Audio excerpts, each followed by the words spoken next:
And I notice in the back of the room some military families joining us again, and thank you for enlightening us and telling us about the problem so that we can move forward with the solution. In February, this committee heard from a panel of very courageous military spouses who told us of the unhealthy and unsanitary living conditions that they were experiencing in the privatized military housing and the continuing impacts these conditions have on the health of their families. In addition to our panelists, this committee and many of our members have received thousands of emails and letters with similar accounts of mold, lead contamination, shoddy maintenance, shoddy workmanship, unprofessional property management staff. These accounts paint an unsettling picture of many of our privatized family housing developments. Equally disturbing is the fact that when these families reached out to their chain of command for help, instead of getting the support that they desperately needed, they received shrugs of indifference.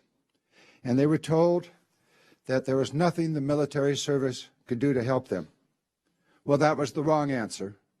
We heard from them, we held a committee hearing, and we're here today to hear what the United States military is doing to support their families and the services that they provide to this country. In recent weeks, the military services seem to have become energized about getting to the root cause of this crisis.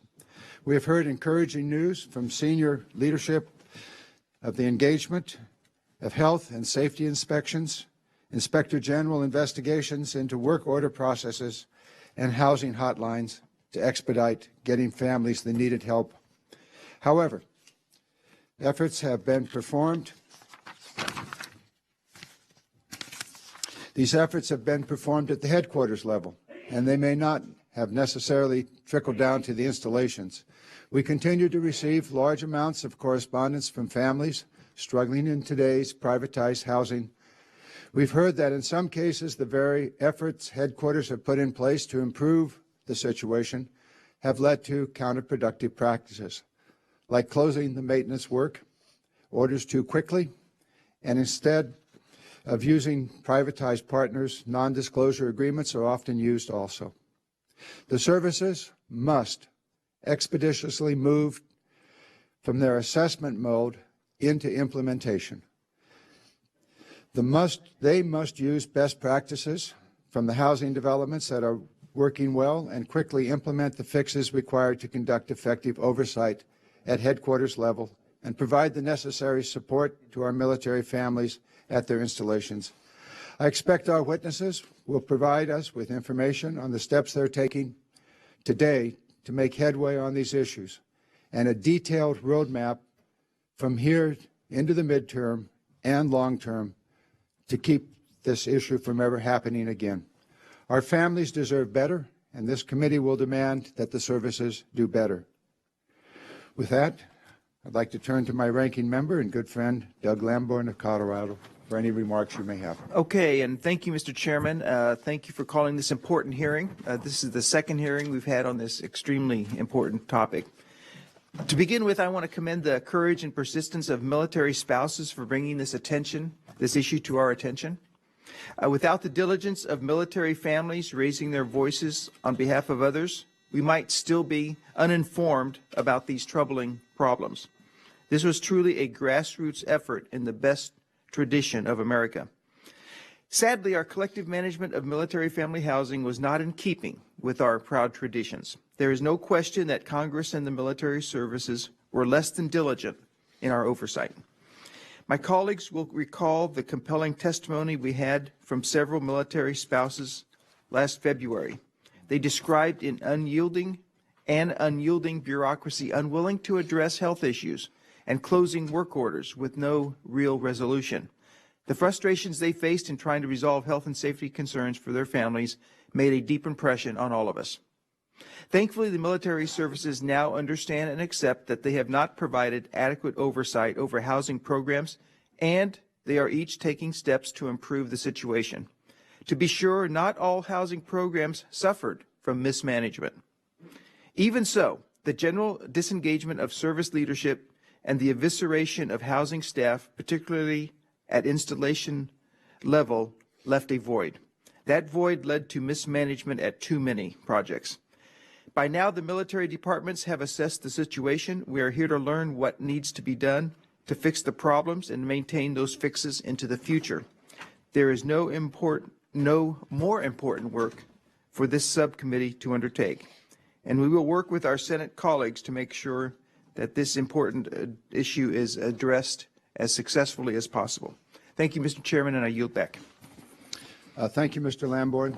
I'd now like to welcome our witnesses, but before they start, as I think all of us know, we will have votes in about an hour, maybe an hour and 15 minutes, so we're going to move along a little more expeditiously than normal. So, Mr. Robert McMahon, Assistant Secretary of Defense for Sustainment, we welcome you. Also, Mr. Thomas Moldley, Undersecretary of the Navy, Mr. John Henderson, the Assistant Secretary of the Air Force for Installations, Environment, and Energy, Mr. Alex Beehler, Assistant Secretary of Army for Installations, Energy, and Environment for the Army. All of us should note that Undersecretary Moldley appears before us today due to the turnover of personnel in the Office of the Assistant Secretary for Navy for Energy, Installations, and Environment, and his seniority should in no way reflect negatively on the Air Force, Army, or Department of Defense, who send the people that are specifically responsible. So having done that little bit of appropriate, we will now move on. So let's start with Mr. McMahon.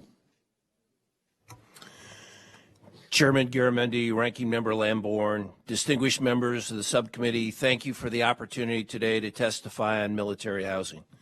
I'd like to begin by acknowledging all of the family members that have come forward in recent months to share their experience. This took tremendous courage, and we appreciate not only what they did, but more importantly, what they do every day in support of their spouses. What we have heard from them reinforces that we collectively must do significantly better. For those of us that have lived in military housing before privatization, and I've lived in 9 different base homes during my 34-year military career, we know that the quality of privatized housing is significantly better than when DOD managed it. However, for more than 80% of our current military population who didn't experience the poor housing of the past, this is all they know, and they expect us to get it right 100% of the time. As you know, 70% of our military members live off base. For the 30% that live on base, our goal is to offer them a safe, high quality, and affordable home where they want and choose to live. We must and will do better. We need to improve upon communications. We need to improve upon engagement, and we need to improve upon responsiveness. At the same time, we must ensure the long-term viability of our privatized housing projects so that the future residents will have high-quality housing 20 years from now as well. It is important to distinguish between what housing privatization is and what it is not. The key element is that we no longer own privatized homes. This does not mean we should not have oversight responsibilities and authorities, but it does mean that we do not have contracts to be governed by clauses. As such, we exercise our authority through the agreements we have entered into with our privatized partners. This partnership is key. We must fulfill our oversight responsibilities, and our partners must meet their obligations as landlords. Since the beginning of the year, the military departments have conducted an intense campaign consisting of site visits, reviews of privatized housing conditions, meetings with families and communities, and senior-level discussions with privatization partners to address property management issues. We've developed a series of corrective actions based upon this campaign that we are now putting in motion, categorized in terms of near-term, mid-term, and long-term. Examples of these actions include implementing a resident Bill of Rights, determining the feasibility of developing a common tenant lease, clarifying processes for residents to raise health concerns and for health providers to report issues as appropriate, and establishing resident customer care advocates. The Department of Defense is committed to working closely with you and your staff to ensure our members and families have safe places to live, work, play, and pray. We and our industry partners are fully committed to first ensuring that today's residents of privatized housing have a safe, high quality, and affordable home, where they want to live and choose to live. And secondly, ensuring the long-term viability of our privatized housing projects so that our future residents 20 years from now have exactly the same thing. I look forward to your questions. Thank you. Now, Mr. Modley. Chairman Garamendi, Ranking Member Lambourne, distinguished members of the Readiness Subcommittee, on behalf of the Secretary of the Navy, Richard V. Spencer, thank you for the opportunity to testify to you regarding the urgent actions we are taking to immediately improve privatized housing and the quality of life for our sailors, Marines, and their families. As you well know, we ask a tremendous amount from the members of our Navy Marine Corps team in defending our nation. So to learn that we, as the Department of the Navy and its leadership, have not fully lived up to our commitments to provide quality, safe housing was both embarrassing and alarming to us. It was embarrassing because it reflects poorly across our entire naval institution, to include those thousands of people who actually work extremely hard every day to ensure that those goals and objectives are met. And alarming in that it raised a number of systemic issues that we needed to correct, issues that should have been addressed long ago, given our solemn commitment to each and every service member and their families that we take care of them to the very best of our ability. In the end, this issue is not so much about property management as it is about leadership. We have recommitted ourselves to fixing this problem so that our people are provided the housing they deserve and so that they can focus on the important jobs we ask them to do. Therefore, we are comprehensively reviewing the business systems, reporting mechanisms, and oversight procedures governing the way housing maintenance issues are reported, remediated, and verified in privatized housing. We are also striving to make personal contact with every sailor and Marine who lives in a PPV housing unit. And to date, I'm proud to say that the Navy is 100% complete on that task, reaching over 44,000 sailors living in PPV or government-run housing. The Marine Corps will be complete with this task by April 15th, and to date, they have made direct contact face-to-face with over 58,000 Marines. I have also directed the Naval Audit Service to perform a comprehensive review of the PPV program and to report back to me within 60 to 90 days. The objective of this audit is not only to look backwards, but to provide insight into how we can better understand and anticipate emerging trends and align incentives and accountability across the program. Finally, we are reaffirming that our PPV partners must remain an important component of the housing solution offered to military families. Our agreements with them are designed as a partnership and not as a traditional outsourcing contractor relationship. And so we need far more frequent senior leadership engagement with them going forward. We are also ensuring our military leaders understand that we have not outsourced their responsibility to be advocates for our service members who reside in a PPV housing unit. It is an essential function of commanders and small unit leaders to be engaged in the well-being of sailors and Marines and their families. This is a moral obligation commanders have to their people, but it is also one that can have a profound impact on overall readiness of the force. It is important that they understand that the PPV structure is a partnership in which their role in that partnership is not only financial and governance, but rather it is to be an advocate for the tenants whom that partnership serves. We cannot allow ourselves to take our eyes off the ball on this critical responsibility again, and we are taking every possible step to ensure that we don't. I detailed many of the specific actions we have taken in my written statement, and I can assure you the Department of the Navy is all hands on deck in getting after this problem. I respectfully request that the written statement be entered into the record, and thank you, and I look forward to your questions.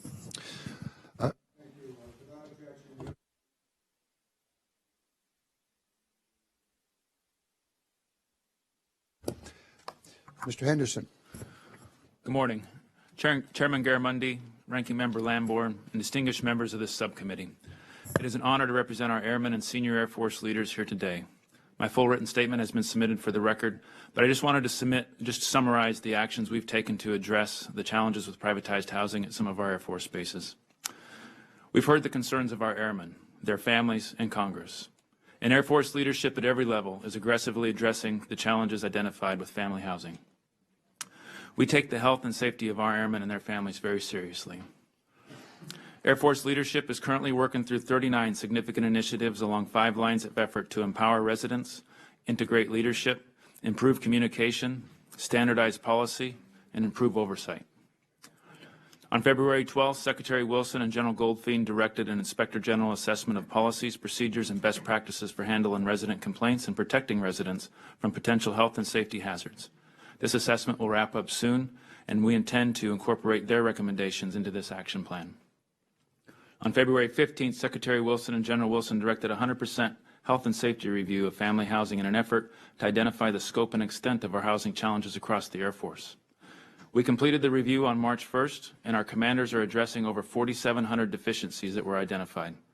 To date, over 1,900 of those deficiencies have been resolved, and we continue to aggressively work with our project owners to close out the remaining 2,800 or so items. And this week, the Secretary, Chief of Staff, and Chief Master Sergeant of the Air Force also sent a tri-signed letter to all wing commanders reinforcing their leader roles and responsibilities as they apply to privatized housing management at our bases. We are collaborating with the Office of Secretary of Defense, the other services, Congress, project owners and our families, and advocates to develop a resident Bill of Rights, which is intended to be consistent across all the services. The Air Force submitted a $31.2 million FY20 unfunded request to add 250 personnel to our housing management offices. This team is the center of gravity for advocating for our residents, providing oversight for our project owners, keeping the chain of command informed, and providing the critical on-site leadership and management where it matters the most. We are also taking steps to improve engagement with our airmen who live in privatized housing. For instance, we established a toll-free hotline where residents can report their concerns with privatized housing, and we are crafting a policy to establish tenant councils for both privatized and government-owned housing across the Air Force. Along with these near-term actions, we have also initiated a number of mid- and long-term efforts in collaboration with our project owners to improve performance incentive fee structure, to automate systems for maintenance work order visibility, to add rigor to our maintenance quality assurance, to provide mold and moisture policies, and enhance our annual site audits. Thank you for the invitation to appear here today and for your continued support of our airmen and their families, and I look forward to your questions. Thank you, Mr. Henderson. Mr. Beehler. Chairman Garamendi, Ranking Member Lambourne, and distinguished members of the subcommittee, thank you for this opportunity to testify on the current state of the Military Housing Privatization Initiative and answer any questions you may have.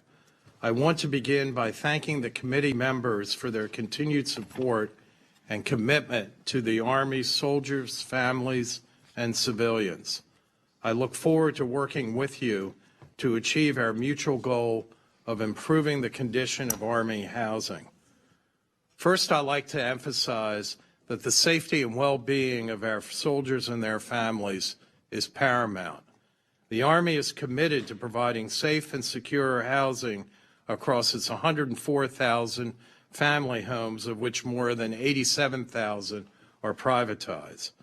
The recent reports of substandard conditions in some of our military housing units are deeply disturbing. It is unacceptable for any of our families who sacrifice so much for our country to endure such hardships in their own homes.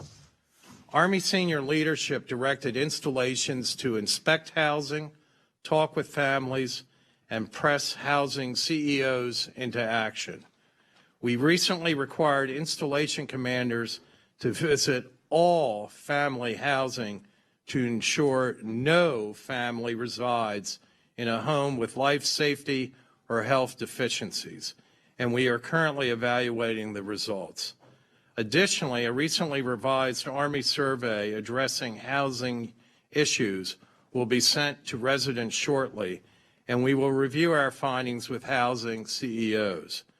To further address concerns, each installation garrison commander has established hotlines and conducted town hall meetings, providing residents the opportunity to voice concerns to Army leadership. Common themes at these town hall meetings included poor customer service, lack of work order transparency, and residents' inability to hold housing companies accountable. Additionally, the Service Secretaries recently introduced a Tenant Bill of Rights, to which we welcome your input, though the reforms will not stop there.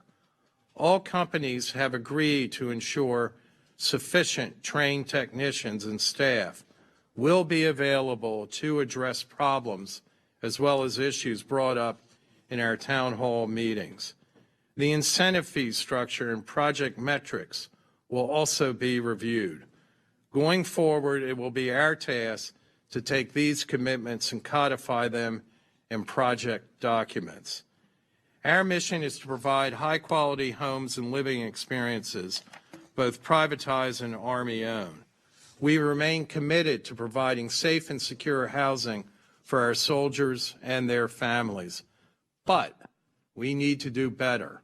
It is clear that we've let some of our Army families down, and moving forward, we're committed to applying the resources necessary to oversee and fully address these issues. Our soldiers and their families deserve no less.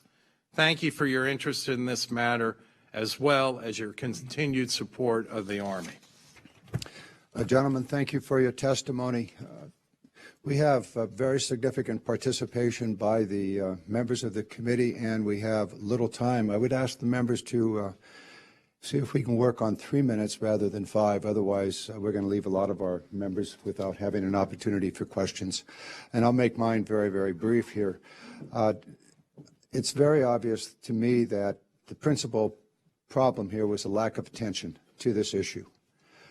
From the witnesses today and from the written testimony as well as personal meetings, the branches of the military, including the Office of the Secretary, have stepped up, paying attention, and have put in place plans that, if enacted and carried out over time, will reduce this problem and quite possibly eliminate it. And I want to make quite sure that the commanders and the officers responsible for the installations are given both the responsibility and the authority to solve the problem on their basis. And I think this is a question that goes to at least the three, well, all four of you. Is that the case? Has this issue been pushed down to the commanders, the officers responsible for the various installations? Mr. Chairman, let me start. And what I would tell you is we reviewed it from a legal perspective that says that our commanders have full authority to have both the responsibility and the authority to oversee that. And then I'll let the services comment specifically. Thank you.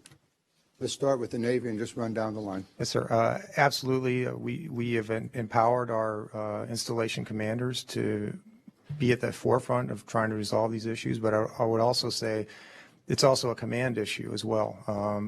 Even to the, as I mentioned in my remarks, at the smaller unit level, making sure that our junior leaders understand their responsibility for watching out for their sailors and Marines and being engaged in that.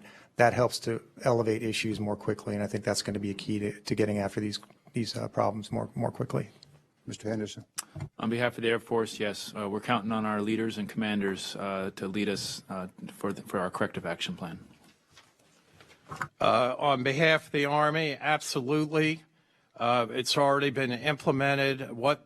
To reinforce to the garrison commanders what their responsibilities, duties, and obligations are in this area. It's reflected in enhanced training that the garrison commanders will have.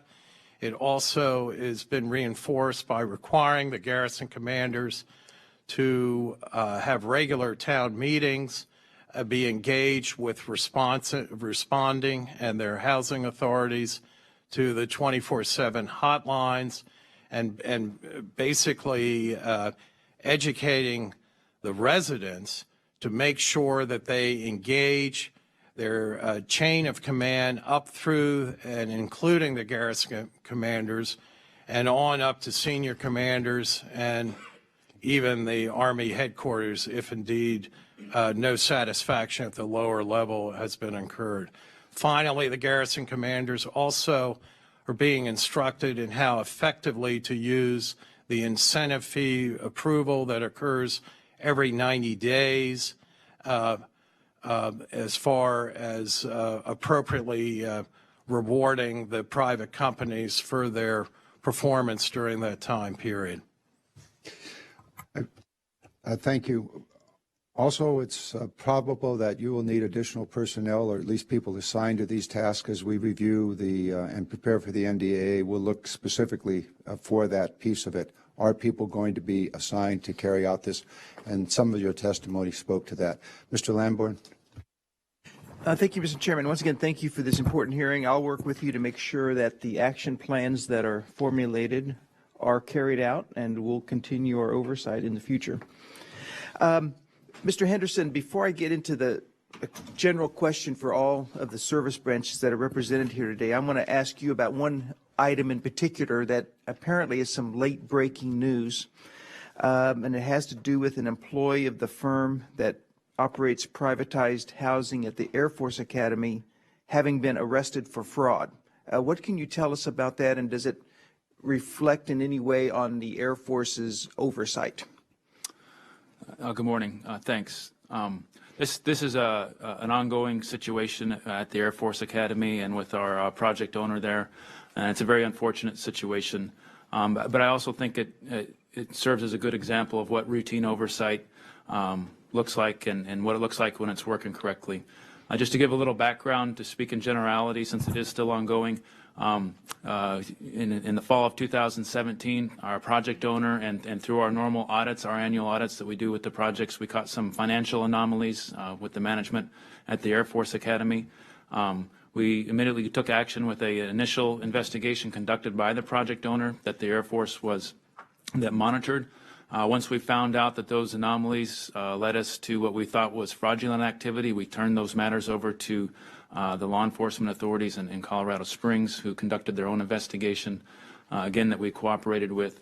Since then, a person has recently been charged with financial fraud. Hunt, I'm sorry, I wasn't going to say the company. Our project owner there has agreed to come back and reimburse the academy the $169,000, which is, we think, was the estimated amount of the financial fraud. So that's taken care of.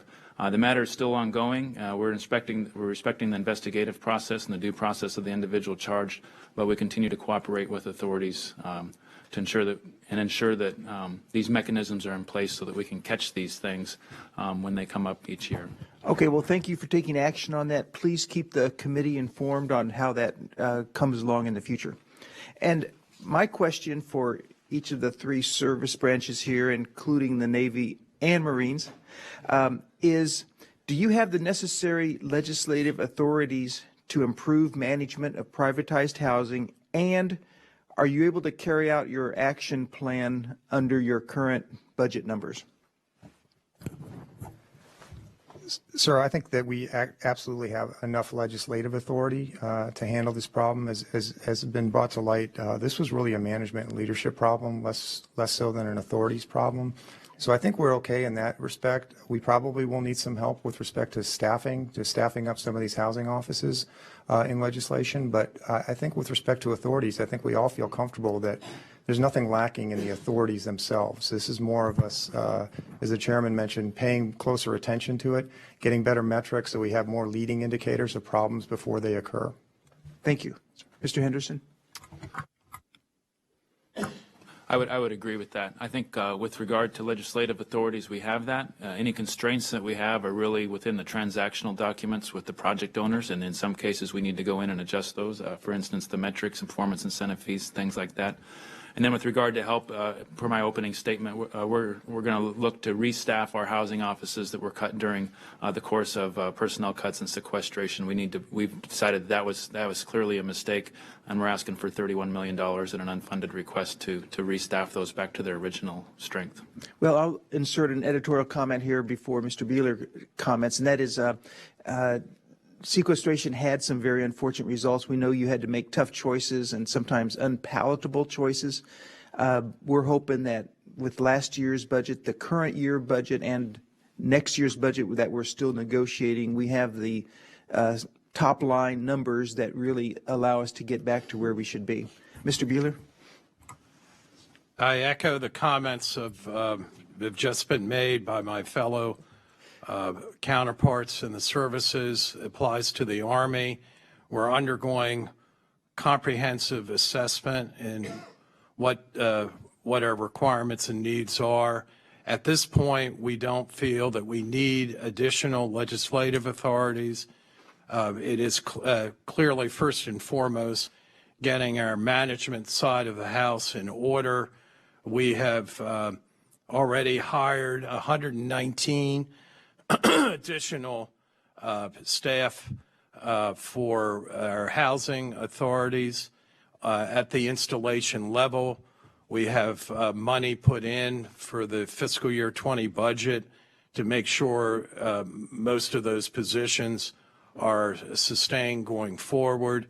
We know that the private companies with whom we work have committed to up to several hundred additional to perform some of the same overarching oversight, and we will hold them accountable as well. So we, as I say, we're ongoing assessment, so we'll have a better handle in 3 to 6 months as to how effective we've been in providing the management oversight we need to have, and we will come back to the committee. Okay, thank you all for being here. Thank you for the first steps that we're taking. Mr. Chairman, I yield back. Thank you, Mr. Lamborn. Mr. Kim? Thank you for taking the time to come here today and talk about some of these next steps that you're planning to take. I think that's critically important. But I just want to take a step back here because I want to make sure that as we're talking about this and as we're thinking about these next steps, that we understand that this isn't really just a policy debate here about what to implement here. This is very personal. This was as personal as anything that I've seen in my time in Congress, where right here in this room we had military families telling us about their immediate needs right now. So what I'm concerned about, what I don't have a good sense leaving this room right now yet, is what are you doing right now to be able to address those that have immediate concerns, health concerns, housing concerns with the places that they have right now? You know, what can you say to me right now to assure me that your response to this is at the scale of the magnitude of the problem at stake? A number of you have mentioned how you are doing surveys of different homes, and the numbers of homes that have problems are in the thousands. So have you scaled up? Are you surging personnel and resources right now? Do you have a timeline in which I can reassure some of the families that I'm in touch with that they're going to have the kind of response that they need on an immediate and very personal level? I'd like to just go through the line here, please. Congressman, if I could, let me start. After the February hearing, I literally gave out my email address to some of the family organizations that if they did not feel that they were getting adequate response, they could email me directly and that I would personally get involved. I've done that on a number of occasions. I've contacted the individuals to my left right now. They have been extremely responsive, and then the follow-up by individual to make sure that we were taking care of issues. I will speak for my partners and they then allow them to speak for themselves, but the responsiveness that we have both in general but to specific issues is focused on ensuring we take care of our soldiers, sailors, airmen, Marines, and their families. Representative, I want to echo those points and particularly echo your points. I mean, this is extremely personal for everybody. And as I mentioned in my statement, there are a lot of people who work very, very hard and have done an outstanding job in PPV to ensure these homes are in good condition for our sailors and Marines. But they're now painted with the same broad brush, and that's a little bit unfair, but they're taking it because they recognize that this is part of a family responsibility in the service to handle this. I have 2 children on active duty. One of them has lived in privatized housing. It was fantastic for them. So we know that these are problems that we have to address. We are, as I mentioned, we are talking personally, reaching out personally to every single person in the Navy and Marine Corps who lives in privatized housing. Through that process, we've identified in the Navy side over 4,000 issues, about 4,700 issues.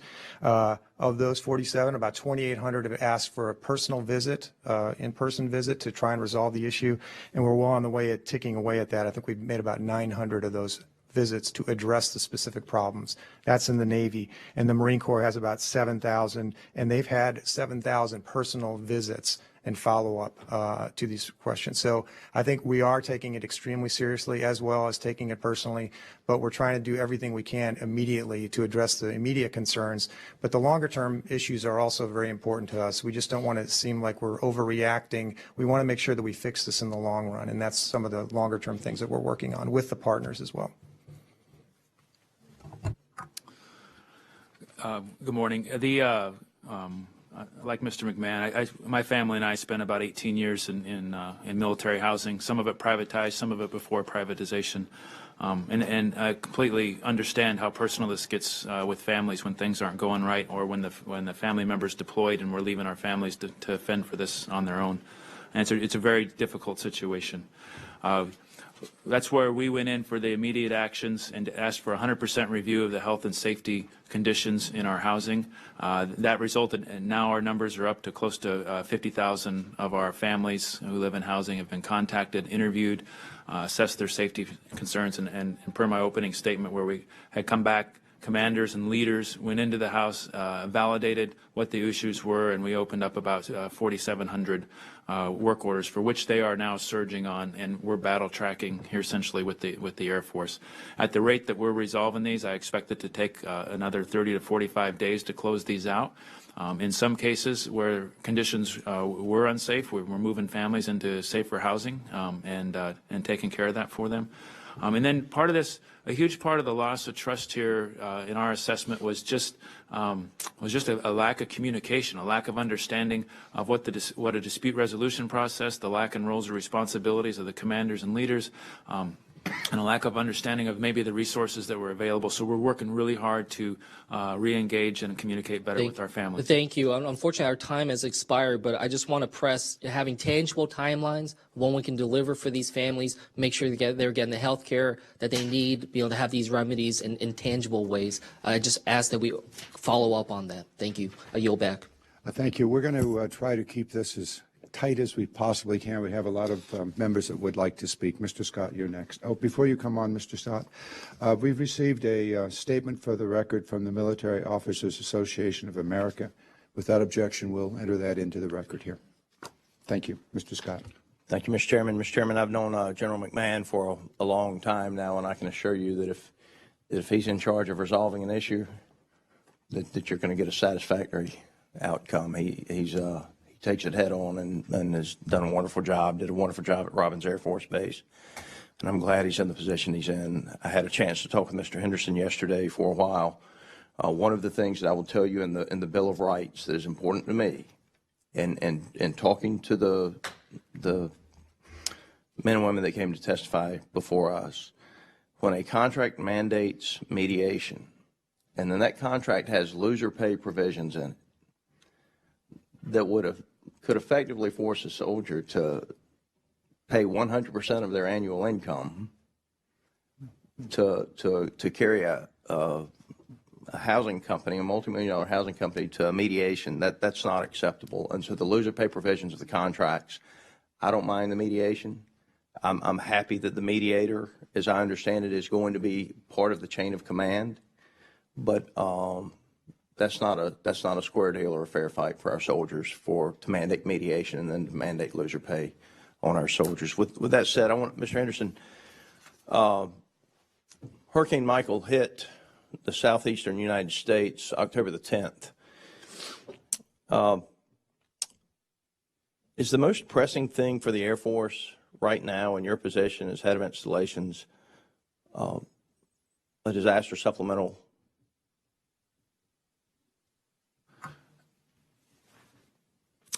So I think the most pressing thing for the Air Force right now is solvency, getting through FY19, and a lot of that is attributed to the money that we fronted on to recover from disasters at Tyndall Air Force Base, now Offutt, earthquakes in Alaska, and by taking the FY19 funds and doing exactly what we believed was the right thing to help those bases recover and get those missions back online.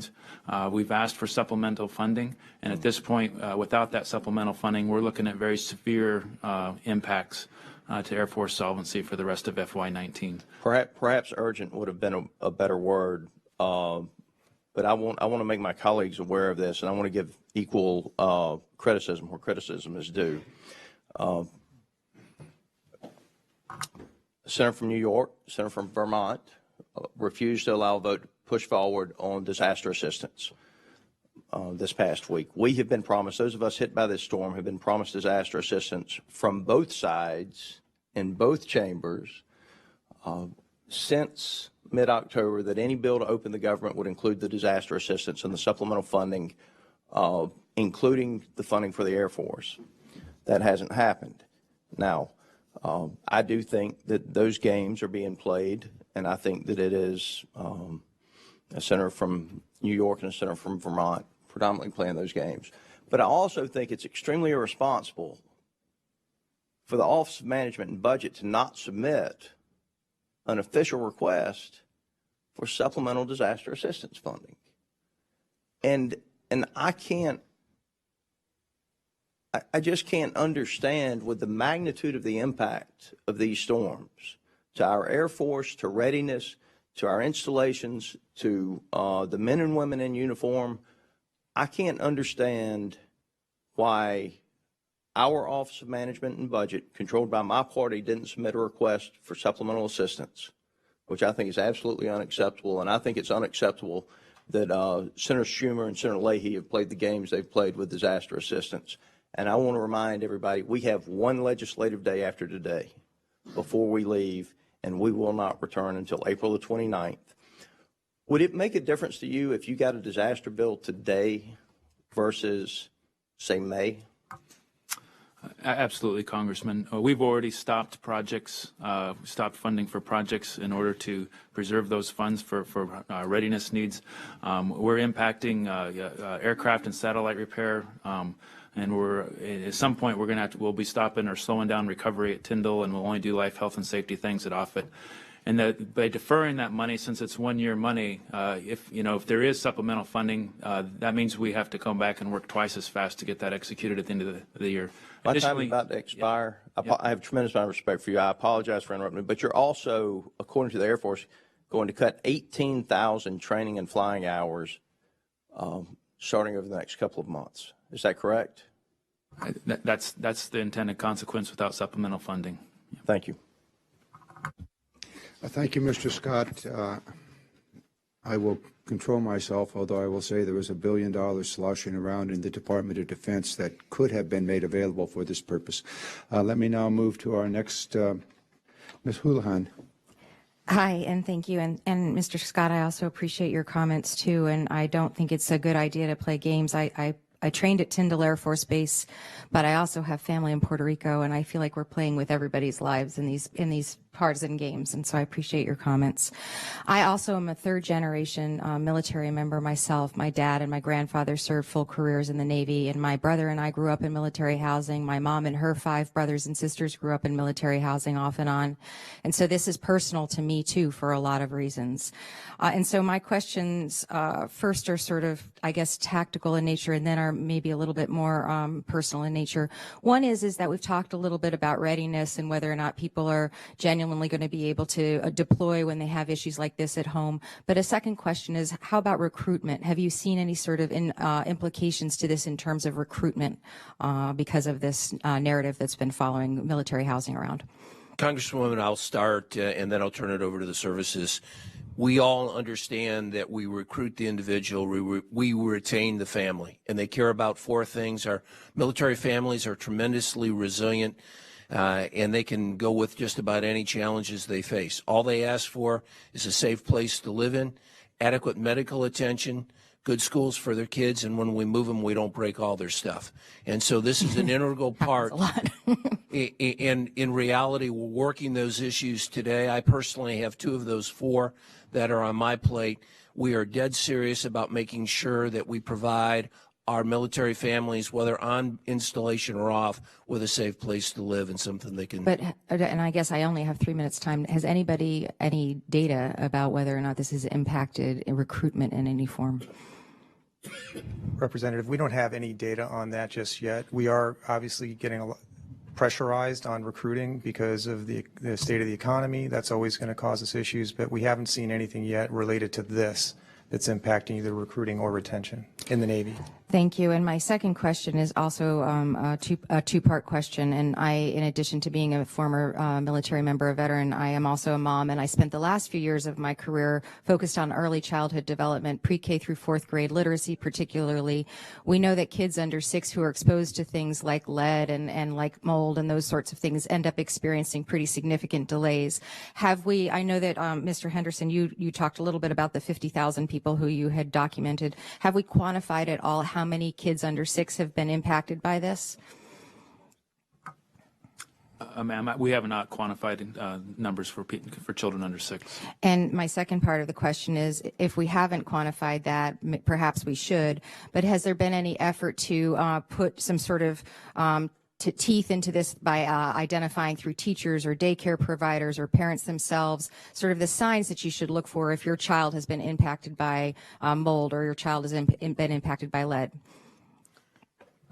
We have, Madam, I'd like to take that for the record. It's an important question and get you a detailed response. We've done some communications with mold awareness for our families who move into the homes, especially when we have ones that are prone to mold and in areas that are prone to mold. I don't know that we've reached out to teachers and counselors and outside folks like that, though. Congresswoman, if I could add to that as well, we have created within the Office of Secretary of Defense a team of both our military construction or family housing personnel plus our medical folks to begin to look at where there is a cross-utilization of some of the experiences that we've had. An integral part of that is one of our deputy assistant secretaries who happens to be a pediatrician, who happens to be an expert in the effects of both lead and mold to help us better understand how we ought to move forward. So we're not where we want to be with that, but we are looking at that and have an understanding that we need to do a better job in the future of being able to respond to the issues of our children. And this has something to do with sort of what Representative Kim was talking about, which is I think that we can all agree that we're in a bad place. I think what we need to agree on is what the path forward is and how we, I'm an engineer, how we quantify it, how we measure it, how we move forward with discrete programs that will address it. And I'm just sort of poking around for that. I only have a half a minute left. Does anybody have any sort of quantifiable discrete programs that are out there to address these issues, particularly pre-K or early childhood development issues?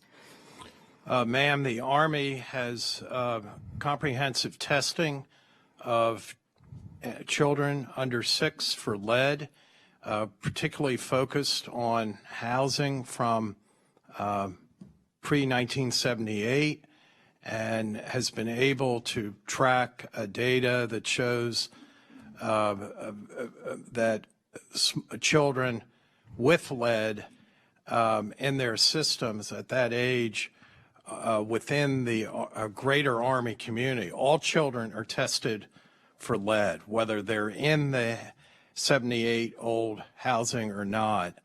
And the vast majority, which is an extremely small minority of such children, are actually, they reside outside military housing. So the important thing for the Army is... Sorry, I've run out of time, but I'm happy to take the rest of your answer on the record. We will happy to do it. The point is that we test the children regardless of where they are housed and track it appropriately through their development. Thank you, sir. Ms. Houlihan, you raised an important issue, one that the committee has become aware of a document produced by the Navy and the Marine Corps Public Health Center that seems to discourage clinicians from suggesting that a patient's home could be contributing to their condition, and to, and here I quote, avoid commenting on the habituality, integrity, and remediation requirements for specific buildings, end quote. I'm sure the Navy has taken steps to rescind that memo and to send out an appropriate one. We'll let it go at that. I'd like now to turn to Mr. Bergman. Thank you, Mr. Chairman, and thanks to all of you for being here. I heard someone mention it about the role of the commander. And when you think about the role of a unit commander, whether it's, let's say, go right down to platoon commander and a second lieutenant and a platoon sergeant, okay, we know that the role of the command team at any unit level is not just on the battlefield. It's 24/7. If you're deployed, it's one thing.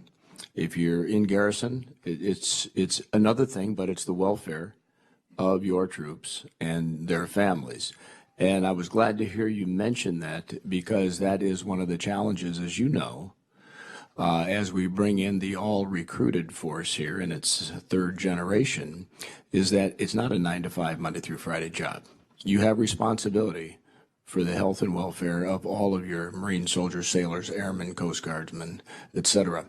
And I applaud your efforts to develop that role in conjunction with the continuing role of the base commander, and how that all relates then to those being served, the families, and then how largely then it falls into the base commander's lap in dealing with patricians or Lincoln or whoever the PPV owner of the property is.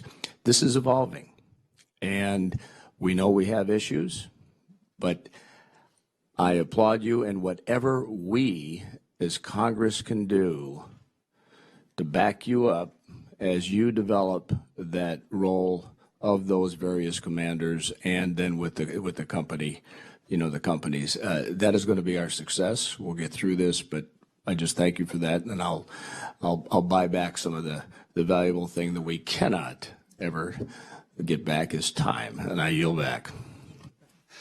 Mr. Bergman, thank you so very, very much. We all look for more time. Ms. Gabbard. Thank you very much. Thank you, gentlemen. I'd like to follow up on the focus on command. I think each of you responded to the chairman's question about the important role that first-line leaders have all the way up the chain of command to the installation commander. I think it's been a common failing that's been addressed as more and more of this issue has been exposed about the lack of role that command has played thus far. And so my question is, as you've said, this will be the focus going forward. What will change so that the command is empowered to actually do something about it? It's one thing to be informed of the issue. It's another thing to actually be empowered. Were they not empowered to take action to address some of these problems with the contractors previously? If not, what will change so that they can going forward? Mr. McMahon. Congresswoman, thank you for the question. If you go back early in the program when folks didn't think they understood it, we had very comprehensive education programs for our leaders to describe to them what their role was, what authorities they did not have, what authorities they had, so that they could effectively oversee the privatization effort. Over time, as we became comfortable, as we looked at the metrics and perceived the metrics to tell us it was going well, as you know, we have an infinite number of issues, a finite amount of time in terms of training. This, quite frankly, is something that fell off the scope. We thought it was going fine, and so we reduced and then in some cases actually eliminated that education as part of our leadership development for our leaders at all levels. The reality is, of when we look at this today, it was an issue that we should not have dropped off, and the services are taking action today to reinstitutionalize that training that was integral a decade ago, but over time, as we've continued to reduce that training, has fallen off the scope. And I'll let them comment further. Thank you. Representative, I think it's a really, really good, important question, because some of the things that we can do at the command level, I think, are very, very simple and not sophisticated things at all. Asking our junior leaders to have a face-to-face conversation with their people once a week and ask them, how are things going with your housing? How are things going with your family? Look them in the eye and just ask those questions. That's not a high-tech solution, but that would solve a lot of these problems. The biggest problem, that, from my perspective in looking at this, was finding out about issues after they had become major problems. So we need to have much better systems and ways to understand issues as they emerge, as we start seeing trends, and the data is all there. Most of our partners manage these properties using the same data system. We just have to be able to get into there and understand when trends are happening, so we can measure how long it's taking, and we can start raising the alarm bells at the right time. So that's sort of more on the sophisticated data side. But to your point, we have to emphasize with our younger leaders how important it is to have those types of conversations because of their responsibility to the member and their families. I'm going to do something here. Mr. Beehler, you've been kind of on the far edge of this table. So if we can jump over to you, then we'll come back to the Air Force. I'll just add another follow-up to that, Mr. Beehler, that I wanted to, that's linked to this, but also to something you mentioned earlier about making some changes that will reward some of the private contractors. You know, from my standpoint, we're talking about a basic level of service that we as taxpayers are paying these companies to provide for our service members and their families. So I guess my first question is, as we're talking about empowerment, we're also talking about accountability. So before we start talking about rewards, I think we first need to address how these contractors are being held accountable for providing what we are paying them to do.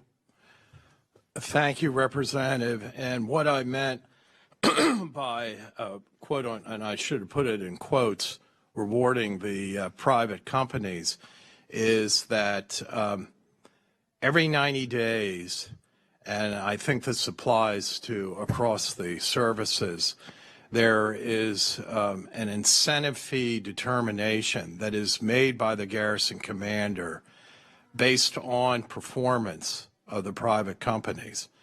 And it is the perfect opportunity and responsibility for the companies to be, if you will, judged and rated, so that if the companies have not done well in those 90 days, they don't get 100% of the incentive fees. In some cases, they might not get any percent of the incentive fees. And the point that I was attempting to make is that the garrison commanders, in the case of the Army, had all too often sort of rubber stamped the request for 100% award of incentive fees per quarter. That's no longer the case. We actually have removed, for the time being, and brought it up to Army headquarters to make those determinations, but more importantly, we're training the garrison commanders to know their responsibility in this area, and that they will take advantage of the data collection on, for instance, the work order responsiveness and performance to help them make. Thank you, Mr. Beehler. I'm sorry, my time has expired. It's obviously very disturbing to see that this kind of rubber stamp in 100% incentive payments were being made previously. Glad to hear that it's not any longer. I hope we have the opportunity to address the fact that if a contractor is not performing, if they are underperforming and not meeting their marks, we're not talking about getting a lower percentage of incentives. We're talking about accountability to make sure that they are actually doing what they are contracted to do before you even begin to have a conversation about incentives. Thank you. Thank you. Ms. Horn? Thank you. Thank you all for being here today, and thank you to the chairman and ranking member for this critical conversation. I have many things I want to ask and say. First, I'm glad we're addressing this, but second, I still remain horrified at the stories that I have heard from service members and their families in my community and across the country. And as we continue to address this, there's a couple of things that I want to start off with, is going further into the conversation around the culture, the commanders, and how this was allowed to get to the place where it was. Because I've heard a couple of you say that you're beginning to address it, and that these were a few people, and that I am incredibly troubled by the fact that that these companies were getting their full incentive pay, even as thousands of people across this country and enlisted and their families who are suffering. I have stories from my district and images of these things that were being covered up, and it's unacceptable. And as we move forward to fix this problem, one, I want to find out if you have begun to make any plans to reimburse these families for the out-of-pocket costs for things including mold testing, medical care, and so many other things that our military families have had to incur as a result of the mismanagement and problems that these companies have caused.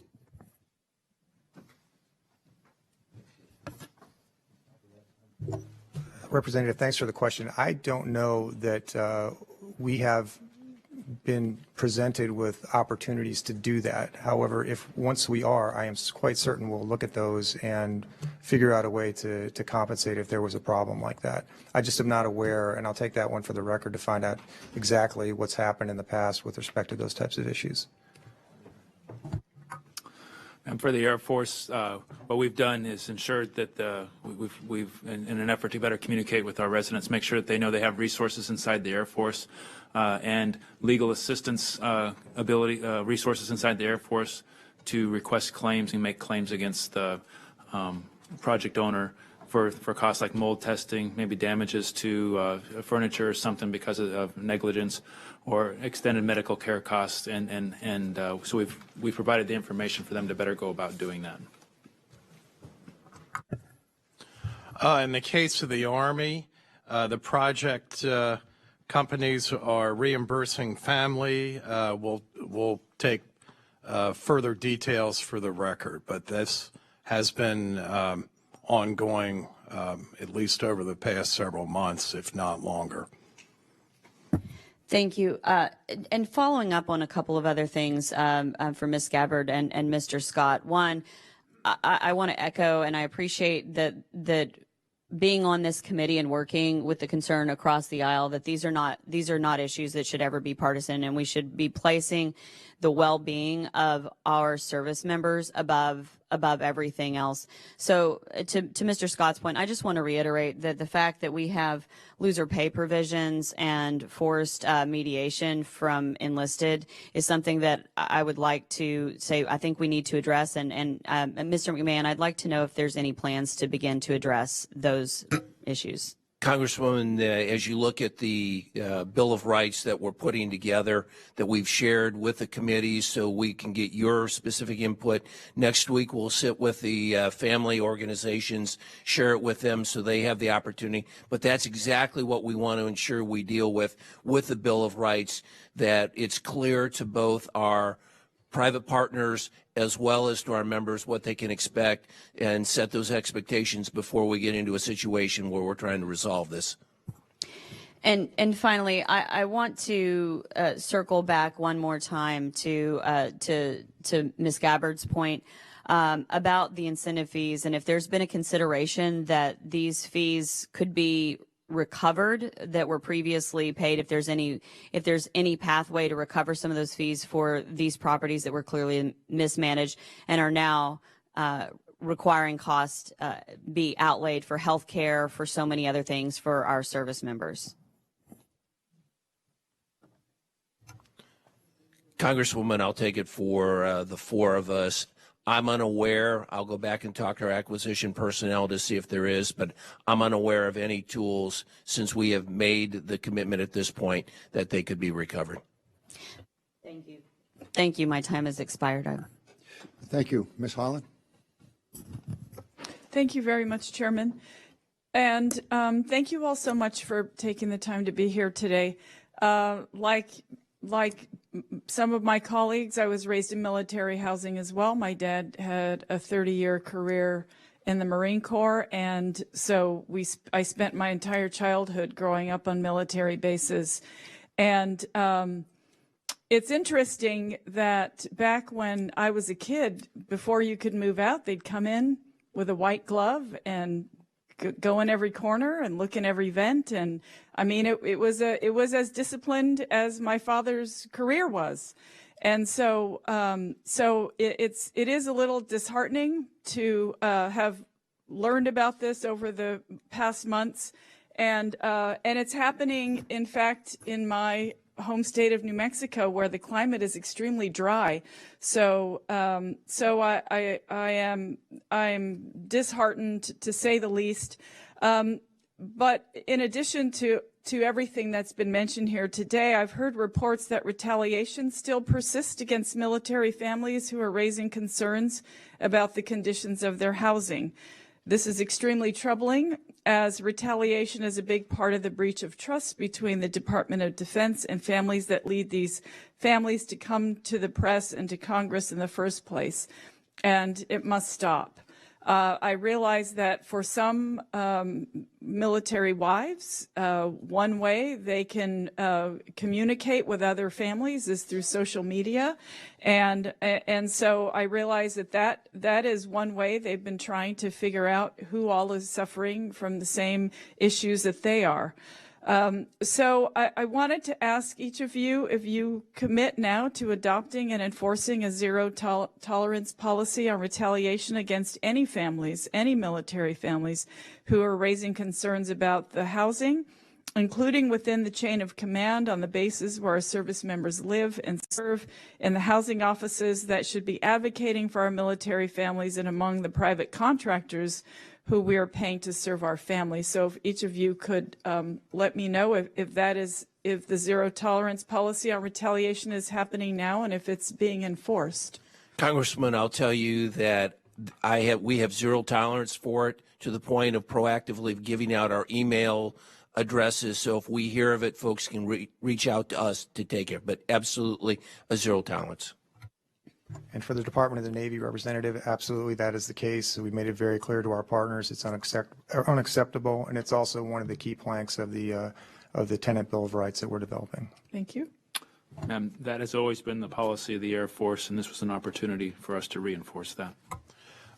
Ma'am, the same with the Army, and one step forward, the Army has an Inspector General assessment going on that will be completed in about a month and a half, and that's one of the aspects that they are looking into to see if there is any such activity reported and further investigate. And so we will have confirmation of exactly the lay of the land, and if there is such activity, it will be dealt with appropriately within the particular channels involved. Thank you. And I'll ask that any of those contact emails or contact numbers be submitted to the record, so that in the chance that anyone from my district calls me and tells me they're being retaliated against, I can actually have some information where they can contact someone to remedy that situation. So thank you for that. Who is actually, you might have already kind of answered this, but who is responsible for investigating claims of retaliation against families, whether internal or external to the Department of Defense? Do we know that? Within the department and with each of the servicemen, the Inspector General has a responsibility of taking that on. Prior to that point, our leadership ought to be looking at those issues, and should it get to the level, it'd be the DOD IG, but each of the service inspector generals will look at that. Excellent. Does anyone else have anything to add to that? No? Okay. And what are there any consequences, and what are they for anyone who retaliates against any military families trying to report these housing issues, and to your knowledge, have those been enforced? Congressman, in terms of specific actions, I will tell you that because there is zero tolerance, if it's a military member, a specific action is taken against that individual on a range of different actions. If it is a civilian member of the Department of Defense, action is taken against them up to and including removal from service of the nation. So it is taken very seriously. Thank you. And last on this issue, when and how will you communicate this policy, including resources for families and the consequences for those who engage in retaliation to relevant parties? Congresswoman, across the board, each of our services have communicated that to their members and the families. Part of the town halls that you've heard alluded to is underscoring the fact that there is zero tolerance for retaliation. I have personally shared that with all of the CEOs of the respective privatization partners that we have. So there is clear understanding of what our expectations are, and that is that we support our family members and our military members in terms of privatized housing. Thank you very much. And Chairman, I yield back. Thank you, Ms. Holland.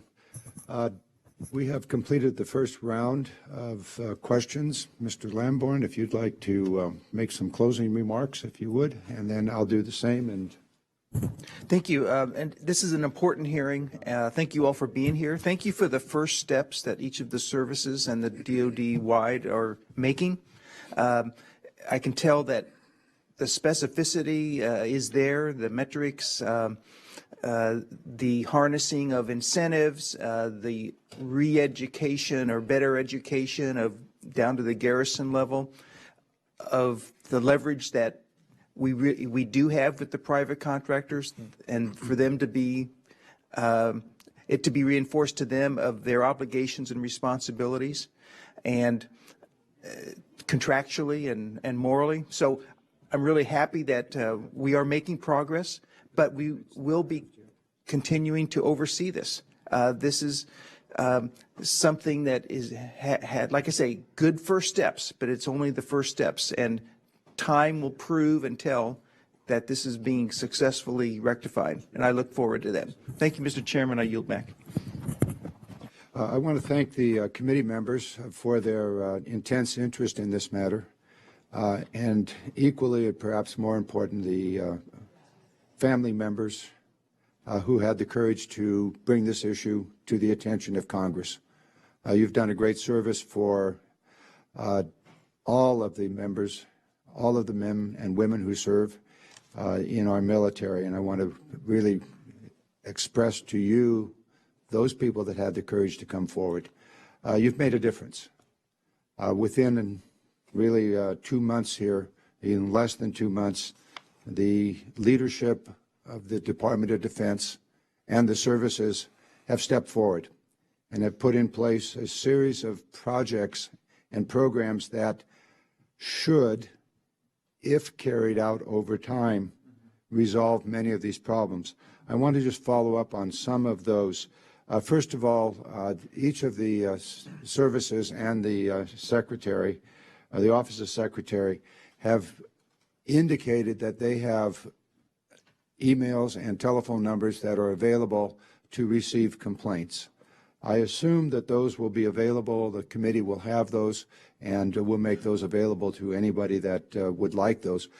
Similarly, when the Bill of Rights is produced, I believe there's a draft that the committee has. I think it is being updated as we today and on into the days ahead. When that update is available, we'll pass it around to all the members of the committee and to any member of Congress that's interested for their comment as to the effectiveness, the efficiency, or the sufficiency of it. And that will, I assume, have the various contacts within the garrisons, within the installations, as well as at headquarters.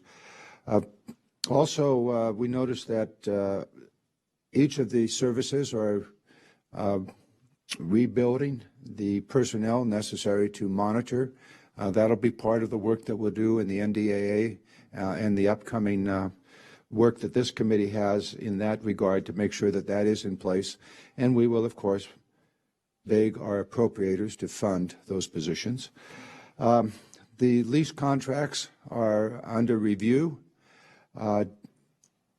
The information that I've received on some of the leases would indicate that the leases that are in effect would clearly be illegal in some states and communities, for example, Washington, D.C. So those contracts are in process of being reviewed. That is the contract between the owner of the housing and the tenant, that is the military family. So that'll be a part of it, and I would assume those leases will also have the new leases will have some sort of mechanism for complaints. The issue of retaliation has been raised by all the members and by the services. Those issues of retaliation are over, and we'll be watching. Finally, we will be following up. I want to commend and compliment the services and the Office of the Secretary for jumping on this issue, for laying out paths that will resolve these issues going forward. And heads up, folks, we're going to be coming back to this issue before this year is over. We'll let a couple of months go by. We'll see how things are going, and then you all come back and we'll have a conversation to see the progress that has been made. With that, we are adjourned.